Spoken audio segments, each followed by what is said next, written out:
last time. It's great to see so many people around here again.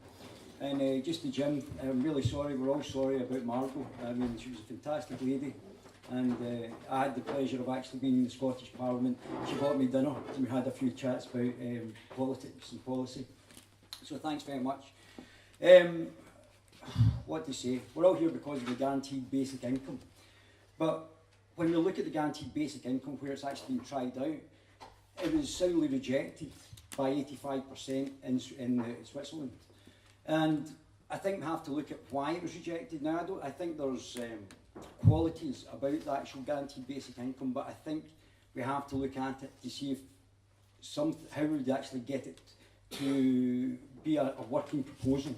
And I don't know if the actual current methodology of actually trying to get this as a policy is correct. And I'll come back to Milton Friedman in a minute, but I think we have to look at the Swiss model as impetus and as lessons, and why that didn't work, and why the Swiss actually voted against the guaranteed basic income. Basically what they were offering was £2,500 or Swiss dollars to every person in Switzerland. Now that means if you had no money, you were going to get £2,500, and if you were on £3 million or $3 million, you were going to get £2,500. Now that is a reverse poll tax. And our friend Tommy Sheridan, who was very active against the poll tax, was there because it was a regressive tax. It treated everybody the same. And unfortunately, the guaranteed basic income is a regressive benefit. And that doesn't mean it's wrong. It just means we have to actually look at how it's presented and why it's presented in such a way, and why the Swiss rejected them. Milton Friedman, in the I think it was probably 1980s, 1970s, came up with the negative income tax. Now in the UK, there's 4 bands of income tax. The basic income is between 11,000 and 43,000, 20% tax paid. The higher rate is between 43 and 150,000 pounds, 40% tax paid, and the additional rate is over 150,000 pounds. Now what Milton Friedman basically said was that you would actually get benefits based on your tax level, which makes more sense than actually having a guaranteed basic income that everybody gets the same. What's the point in somebody on a multi-million pound salary getting the same as somebody who's impoverished? People will ask where we'd actually start the level for the poorest, and I think we should start at the poorest. Well, we've already got a cap on benefits anyway, so we already know what the maximum amount of benefit somebody's going to get anyway, set down by the Conservative government, what they're going to get anyway. So what it would actually be, and I would say, because there's 4 tax brackets, I would say there was 8 subsections where the negative income tax would depreciate down the actual levels. So you would start out at where the benefit cap is just now, and then it would actually decrease segmentally based on the actual tax of the actual people who are actually going to claim it, which is everybody. Okay? You would have maybe have a biometrics security measure, so that we know that people are not being fraudulent on it. We've read biometrics are already used in airports, and they're already used throughout the world, and it's successfully used. This would prevent fraud on the actual system once it's actually set up. But what this would actually do is replace all the other benefits. Now, this is just off the BBC, and I don't think this is a comprehensive list of benefits. It wouldn't replace all of them, like we were discussing there. We would still have the people who were ill would still have a sickness benefit over and above this. But I mean, really, we've got adult social care, attendance allowance, a bereavement allowance, bereavement payment, budget loans, carers allowance, child benefit, child tax credit, child trust funds, cold weather payments, community care, consistent. Oh my goodness, man, there must be millions spent actually in administration of all these separate benefits. The amount of money that's lost in just purely administrating these must be absolutely colossal. Council tax, crisis loan, disability living allowance, employment support allowance, funeral payments, guardians allowance, healthcare travel costs, health costs, oof, man. Health and pregnancy grant, health, oh my goodness, health start scheme, maternity allowance, mobile supplement, over 80 pension, pension credit, reduced earnings allowance, retirement allowance. My goodness, honestly, you would think that, and that's not it finished, guys. There's absolutely tons more. There is no requirement for that. All of that is just money that's given to us in dribs and drabs, depending on how the government feel that we should be spending it. That system is nearly done. We're nearly moving away from this. But the only way that the negative income tax, and I'm going to combine that with the guaranteed basic income because it's basically the same, the only difference is it's staggered, is the fact that we could get rid of all of that and that we could move into a system where the state is not telling us what we are actually spending, the money that we give them to actually give us back, what we're not spending on. You would be able to then use the guaranteed basic income or the negative income tax to purchase a property. You wouldn't have to rent. The banks could then know that you're going to get a stable income, so that would take the pressure off local housing authorities to actually build more houses, because you would have the right to actually build your own house or pay for a mortgage off this. So the homeless rate would go down. You would have the opportunity to not be required through getting housing benefit to rent and only rent. And I mean, the other things that were there are just basically money. Each one of those is just an ability to get money. When you've got the money, I think you are a better arbiter of where that money should be spent than the state is. Milton Friedman identified two groups. He identified the poor who were poor because of their situation, and he identified the poor that was going to be habitually poor because of certain limitations. Now, that second group, regardless of whatever provision you put in, they're going to be in that situation. Whether the person's an alcoholic, whether he drinks too much, that person, unless they get help, or maybe they've got a disability that they can't get help from, you won't be able to legislate for them. They would also get additional support through sickness allowance.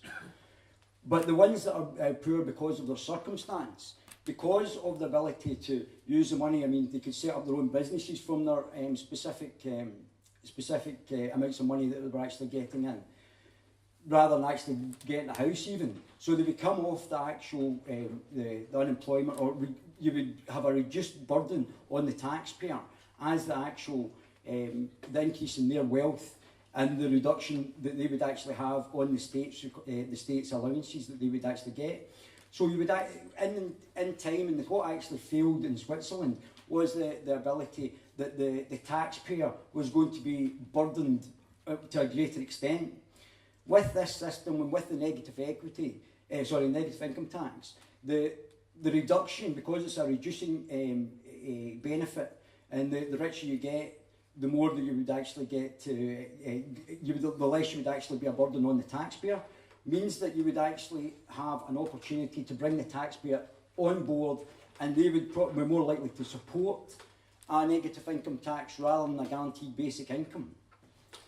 So that's basically it. If there's any questions, guys, I'm quite happy to actually listen to them. What's your argument that you just want to call it something else? No, the guaranteed basic income is a standard for everybody, regardless of how much money you're making. It's standard benefit.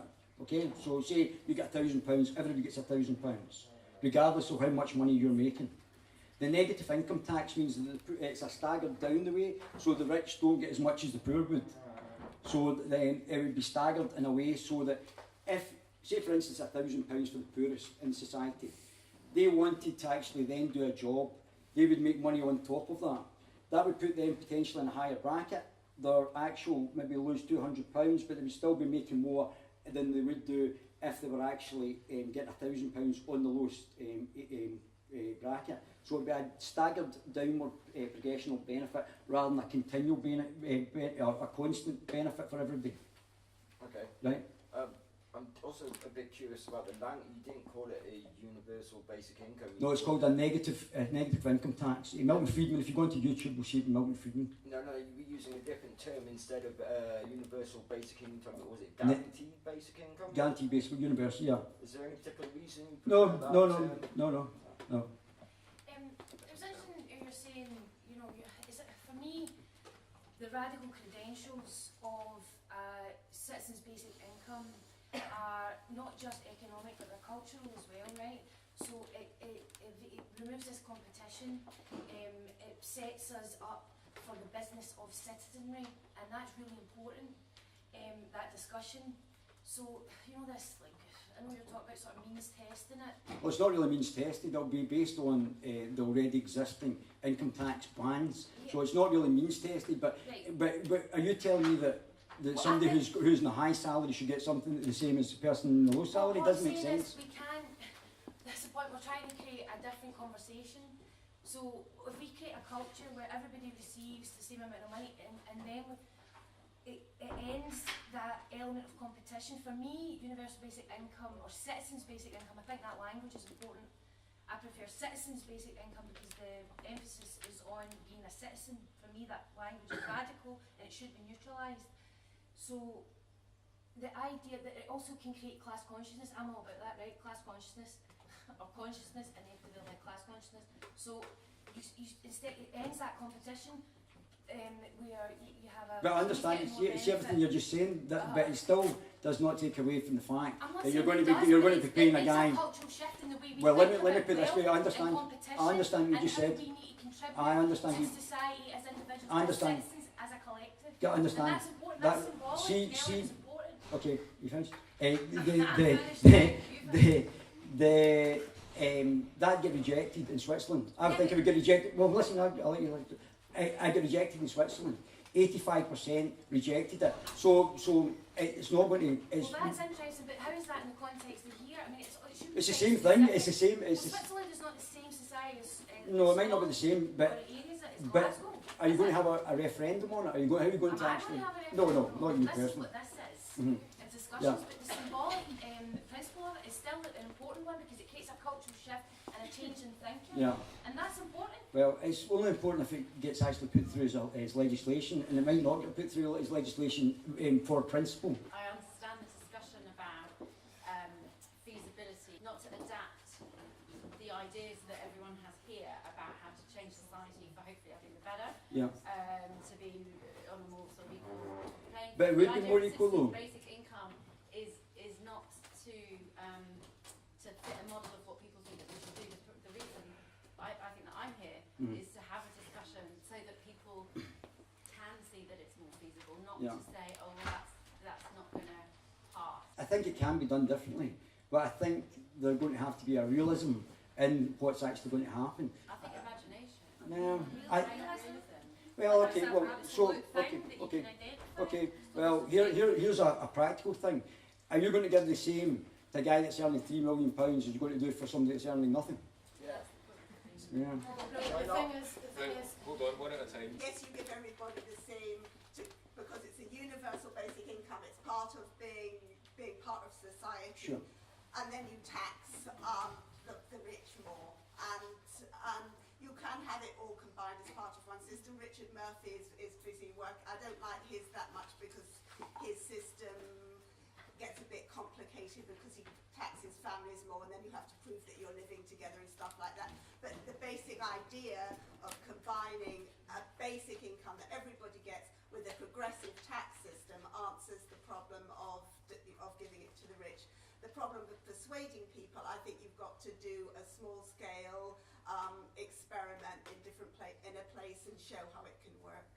So you seem to be assuming that they rejected it in Switzerland because of that. Is that based on polling from there? Or that? If you have a look at YouTube, they've actually given some actual examples of why. I mean, I've not been to Switzerland and conducted my own polling, so I understand. So I just thought I've not got a point of reference on why they've done it. The only thing I've done is seen what was actually on YouTube. Yeah. And they've actually made discussions on what the actual conclusion was after it was rejected. I think also you're going to increase the tax burden as well. So that's a potential downturn on why they weren't supporting it as well. Because to get that consistently, you would actually have to increase tax and the burden of tax would go up potentially to actually facilitate such a high guaranteed basic income. Deborah? What about the concept it's been kind of talked about in several circles when it comes to universal income? of high earners having the option to gift back their I think that's a great point, and I totally agree with that as well. So if somebody earns enough that they are financially solid and they don't Yeah. need the universal income, because the whole point of it is it's a leveller. It's something that brings everybody up to a basic level. Yeah. You know, so if somebody earns £3 million, the concept is that they can gift that back and they Sure. can decide where it's gifted back, whether it's children's services, disabled people, health services or something like that. Sure. They can designate. I mean, that's something that's been spoken about and covered countless times. Yeah. But it should not be discounted Yeah. for the very rich as well as for the very poor. It should be everybody. And the concept that you mentioned burden, somebody who's not financially active, as in they're not working, they're receiving a benefit, either because they're disabled or because they have young children to Yeah. care for or for various reasons, Yeah. shouldn't ever be counted as a burden. No, I It's don't think they're a burden. providing a service to the country. No, I agree. Because they're I agree. here, they're Totally agree. raising families, they're raising Totally the next agree. generation. And the benefits, especially if you look at the study in Manitoba, the benefits that came across the board were phenomenal Yeah. for mental health. I mean, they're to say that somebody's a burden. No, I don't think they're a burden. I didn't. If I said that, that was a slip of the tongue. That's not what I meant at all. No. With all the economic jargon, maybe you've heard of the Laffer curve. So the Laffer curve is basically a curve which shows the more people that can be taxed, you know, the more wealthy they are, the more likely they are to hire accountants and have offshore havens. So if you're really saying this is going to make a difference, and you can use, you know, Friedman's kind of terminology, I don't see how much of a difference it will make if we don't give them, say, £1,000 or £2,000 a month. I think they're always going to find ways to avoid paying. Although you talk about the rich. Yeah. Well, the rich is always going to have a greater opportunity to do that as well. That much of a difference? Because there's two things as well. If you're going to do accounting, it's very. Would you use that if it wasn't the guaranteed basic income? It was a level basic income, and you were giving them, say, we'll use the Swiss model, 2,500, just as you were doing the poor. Are you going to tax that person? They have to then give it, and then they get it back. I mean, there's an incorporation. It's a bureaucratic process. I think to start it off, you know, maybe we need to get female in a position of power. We're talking about this in the context of a neoliberal ideology in the media. So in the media, you kind of see workers being scroungers. Not at all. Not at all. Not at all. Just in No. general, we see that in the media. Maybe this is in Switzerland as well. Is that to get benefit, you're a scrounger because you Yeah. haven't got that kind of. No, I think the thing with the negative income tax and the guaranteed basic income is that if you are a taxpayer, you're going to it's going to be you're going to have a greater likelihood of actually voting for something that's not going to increase your tax burden. If it's 2,500, you might, depending on, obviously, I've not done the maths, and this would have to be done, but this could increase the actual tax burden on the individual. And that's maybe why it might be rejected, whereas the negative income tax might actually be acceptable. So, I mean, it depends. We're all looking at the same thing. I'm just looking at a slightly different take to actually get something that I agree with what the rest of you said. The only different take would be that it would be staggered in a progressive manner. Part of like the whole idea around this citizens' basic income is it removes the stigma of receiving benefits. But everybody's still going to do in a negative basic income as well. See if you're staggering people, so the people that don't have an income are receiving more. These people, it's not going to change the perception of people on benefits as scroungers or as Well, everybody's going to be receiving it anyway, even in a negative, even in this, so it doesn't really matter. All it's going to be is staggered, it's going to be progressive.